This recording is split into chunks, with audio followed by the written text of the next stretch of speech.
Today I'm going to show you how to drill a hole in your old wooden picnic table to install a patio umbrella right through the middle. The first thing I did was I got this wood saw, this one-piece wood saw and drill bit.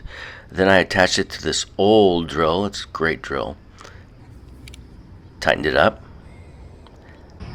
I then measured the length. The length came to exactly 6 feet. So that meant the middle was 3 feet. But when I looked under the table, there was a support there, so I'll just drill the hole to the left or right, a little bit to the left or the right of that brace. I then measured across, and that came to just over 2.5 feet. So I'll make my mark right about there, just a little over 14.5 inches. Then I took my drill, placed it at my mark, and drilled.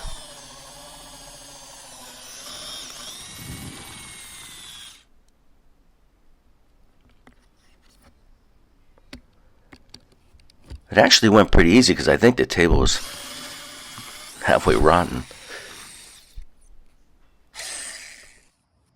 Now there's one beautiful clean hole.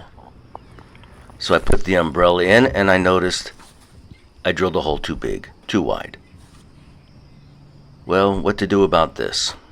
I should have used a smaller wood saw and checked the diameter of the pole before I started.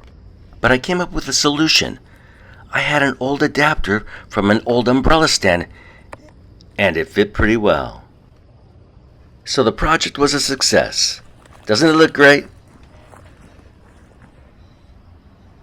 Here is the before and the finished product. If you enjoy my videos, please like and subscribe. Much appreciated, and thanks for watching.